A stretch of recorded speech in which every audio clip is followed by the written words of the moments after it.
Good morning, good afternoon, good evening, whatever time of day you happen to be watching this. I do hope it finds you well. My name is John. I'm an author, and welcome to my writing space. I'm coming to you here on another Thursday to read another chapter of my second book, And the Sun Burned Red, available at Amazon and linked below. Um, Usual stuff to start off with.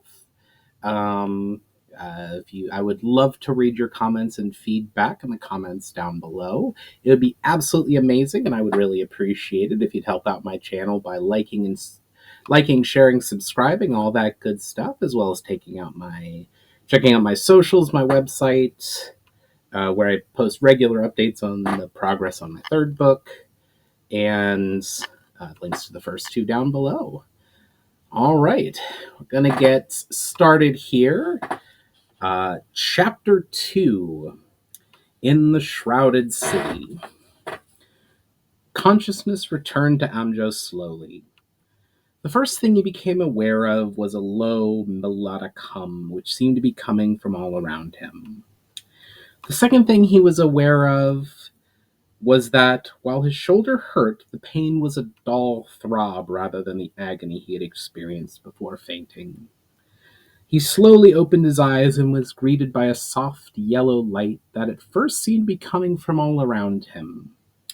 When his vision cleared somewhat, he found himself staring at a domed ceiling some 20 feet across, with 4 glowing crystals set across from each other within it. Aware at last that he was lying upon something soft, he pushed himself up on his elbows, wincing in pain from his shoulder, and looked around. He discovered he was lying in a large bed with a fine red coverlet upon it, which was set in a roughly circular room that had walls of that same almost shimmering gray stone he had noticed when he entered the city. Wherever this was, he was about to pull the coverlet off himself when he finally noticed that sitting next to him was the strangest man he had ever seen. The man was tall, at least 6.5 feet, with arms that came down past his knees, and on the ends of those arms were long, thin hands with fingers almost a foot long. His face was similarly elongated and possessed an extremely high forehead, which had 5 thin ridges of bone jutting to about the midpoint of the domed skull, after which deep red hair, which was going white, grew down to his waist. He had a beard of the same color reaching down to the middle of his chest. Although the effect would have made him look rather like a man who had been stretched by some means, were it not for his skin color, which was pale silver. What was more, his eyes, which seemed to have no pupils, were bright red, and his blunted teeth seemed reddish as well. The man said nothing about him being awake now and just kept smiling vaguely at him. Finally, Amjoh ventured, "Who are you?" The man's forehead creased in concentration, and an impressive sight given its shape, and he took a deep breath before replying. "It has been time since I spoke your tongue," he said, haltingly. "You are asking for my name, yes?" Amjoh nodded slowly, which seemed to give the man confidence. "Then you may call me Siren." "Siren?" "Yes, Siren. It is as close as you are like to come to saying my true name," Siren said, the pace of speech still rather halting picking up. "And what are you called?" "I am Amjoh, son of Nias the Weaver, and I thank you for saving my life from the Iron Men." "Iron Men?" responded Siren with a puzzled look. "Yes, the creatures that attacked me after I entered your city." "Creatures?" Siren was growing even more confused. "Were they not of your own species?" Amjoh shrugged. "I know not whether they be human or no, but we have never been able to talk to or reason with them. They appear suddenly, take what they wish, and leave suddenly. And they always wear iron about their necks, hence the name we have given them and why we fear them." Siren nodded. "Your fear of them is obvious, or else you never would have continued on through the shroud which protects our city."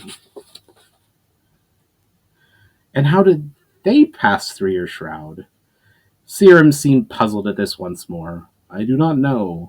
Perhaps I should not have destroyed them all. It would have been fascinating to find out. That was incredible, said Amjoh, suddenly enthusiastic. How did you do that? Oh, just a simple spell, replied Siren. A spell? Yes, Siren affirmed. Work of magecraft, weaving the elements, or whatever your people call it. Amjoh struggled for how to reply, as he did not understand what Siren was saying, and seeing his confusion, Siren asked, Have you no such abilities among your people? We have stories of those being able to perform feats of what the poets call magic, and our priests claim that they have a connection to the sun. But until I saw what you did yesterday, I had thought them no more than stories, Amjoh replied. Siren seemed concerned for this. I thought that all races possessed at least a few individuals with a connection to the elements. Are many of your people magical? Inquired Amjoh. All of the Eisan are, as you call it, magical. I have heard no tales of a race called the Eisan. How long have you lived so close by and yet hidden? Siren smiled. Our own tales tell that once we walked upon this terra openly, but for thousands of years now we have seen fit to live quietly within the shroud. What is the name of this city, and why have such a shroud about it? This is the city of Rostanen, said Siren, gesturing around him. As to why we have such shroud, well, we are a race of scholars, content to study the mysteries of this universe, and that is more easily done in solitude. Amjoh noticed that there was something evasive about this answer, but decided that, seeing as that this Siren had saved his life, that it would be rude to press the point. Instead, he moved to rise, which made him wince in pain once more and caused Siren to reach forward and place a hand upon Amjoh's undamaged shoulder. I was able to heal your wound, young man, cautioned Siren, but no magic can remove the pain entirely or completely restore the damaged area. Your shoulder will be painful for some weeks, and you should be more careful using that arm for the next few days. Thank you for healing my shoulder, Siren, said Amjoh, inclining his head. However, I should be on my way. I have the solemn duty of reporting the death of two of our people to the priests of Xiren and their family. Siren rose and shook his head solemnly. I am sorry, Amjoh. I understand your wish to leave, but I cannot permit that. Amjoh sighed. He enjoyed exploring new things, but did not like the idea of being cooped up. Oh, very well. I suppose I should wait until my shoulder heals more before setting off. I will need all my strength if I encounter any predators or iron men. Siren shook his head again. You do not understand. You have done what no other has done in living memory, breached our shroud, and we must decide what to do about it. What to do about it? Asked Amjoh with growing apprehension. Yes, the Eisan responded, still looming over him. We are left to decide whether to let you go, or endeavor to modify your memories, or simply eradicate you. You would kill me just because I discovered your little secret while fleeing for my life, yelled Amjoh in disbelief. Think of this from our point of view, said Siren dispassionately. The knowledge you now possess threatens our secrecy. We are few, Amjoh, and we cannot have all manner of humans violating our sanctuary. I'll swear by anything that you'd like that I will not tell anyone. Can we really trust an oath made in desperation? Countered Siren. And is the word of a human even any good? These are all questions that the council shall be debating in the coming weeks. Weeks? Yes, weeks, nodded Siren. I had forgotten that, like all short-lived species, you humans are always in a hurry. We shall debate and think on this matter carefully, and we shall decide in a few weeks. And what is your opinion on this whole matter? Asked Amjoh, not sure he wanted to know the answer. I see no utility in your death, replied Siren without any emotion. But then again, we shall need to make a study of whether or not the human memory can be modified without damage. Thank you for your vote of confidence, said Amjoh sarcastically. Are you on the council? Yes, I have the honor of being the head of the council. I don't suppose you have the power to simply release me. Siren shook his head. I do not have the authority to do that, and would not even if I did. Thanks, said Amjoh, rolling his eyes. A few more ardent supporters like you, and I should be out of here in no time. You seem upset. Of course I'm upset, exploded Amjoh. I never meant to come to your damn city, and now apparently I'm going to be kept prisoner here until some people I've never even heard of before decide whether to kill me, destroy my mind, or allow me to go. You are not a prisoner, Amjoh, responded Siren, looking a bit hurt at the idea.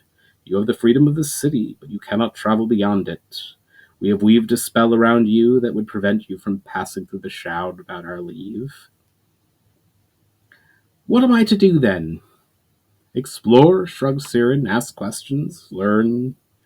Amjoh sighed in resignation, rose from the bed, while being careful of his right shoulder, and dressed himself once more in the loose tunic and trousers, which seemed to have been cleaned. On seeing the state of his clothes, Siren commented, Ah, yes, I forgot your shirt was damaged by the weapon which struck you down. I have had one of our own robes cut down to your height. Amjoh gathered up a robe of pale orange on the hook from the wall next to the bed, and put it on, wincing as he once more forgot to be careful of his shoulder. It fit him awkwardly, especially in the arms, which, even cut down, did not fit his shoulders particularly well. Even so, thin as he was, Amjoh felt that the robes made him look stronger and more imposing than his former clothes had done. He nodded in approval and turned back to Siren, who was standing quietly. Would you care to see the layout of the city? Inquired Siren. I would care to leave this city and go home, observed Amjoh, but given that I have little alternative, then yes, I would like to see what this city of yours looks like. Siren smiled, nodded, and beckoned Amjoh to follow him. Proceeded towards the tall door with a curved arch at the top on the far side of the room. For the next 20 minutes, Amjoh was led through a series of corridors, up various kinds of staircases, and across several open walkways. All the walls and buildings they passed were made of the same gray stone and shimmering gray metal, and all lighting seemed to come from glowing crystals that were inset into the walls. After they had been walking for a good 10 minutes, Amjoh also noticed the thin etched lines which glowed faintly and seemed to be everywhere. He also eventually worked out they were the source of the low humming he had heard since waking. One last spiral staircase brought them to an open balcony, which was on the very top of a magnificent dome that, as far as Amjoh could tell, was the center of Rostanen. Siren waited for Amjoh, who at times had to jog to keep up with the Eisan's long strides, to catch his breath before speaking. This is the top of the grand dome which sits atop the building which houses our council chambers, the great library, and the most precious relics of our people, which I should warn you is the one area of this city you are forbidden to step foot in. Amjoh looked around properly and saw that the great dome was several hundred feet in the air and rose to more than twice the height of any of the other buildings. The city seemed roughly in the shape of an egg, with a thin end surrounded by the rocky sides of the valley and the wide end bordering onto the plain. The river ran directly to the west of the great dome and seemed to cut the city roughly in half. Almost all the buildings had domes of some variety, but he also saw a good deal of courtyards and green spaces. Seeing Amjoh look around, an interest prompted Siren to speak up once more. To the north is the Dancing Garden, a place of peace and beauty. I recommend you spend some time there, in particular for the next few days, as it will help put your mind at ease and more quickly heal your injury. To the east is the Hall of Mirrors, and to the west the Echoing Hall, and to the south lies the Hall of Trials. I ask that you do not go into any of these without myself or another accompanying you, so that you do not disturb what goes on within each. Amjoh nodded in affirmation, but he was especially intrigued by the Hall of Mirrors. What of the rest of the city? The rest of the city is made up of various homes and libraries of places to practice and study magecraft, which you may explore at your own discretion, although you are expected to be respectful if forbidden entry or asked to leave. Your people seem to have a lot of rules about what you can and cannot do, observed Amjoh. Siren shrugged. Without rules, everything would fall into chaos. Perhaps, countered Amjoh, but this is of no matter. I shall respect your rules and look forward to exploring tomorrow. But for now, kindly take me back to my room you have provided me. I am tired and I do not feel well. Siren once more beckoned Amjoh to follow him and led him through the maze of stairs and passageways all the way back to the room he had woken up in. As they walked, Amjoh felt almost sick with a combination of nervousness as to whether or not he would be killed soon, excitement for exploring this strange city, and because he had not yet eaten that day.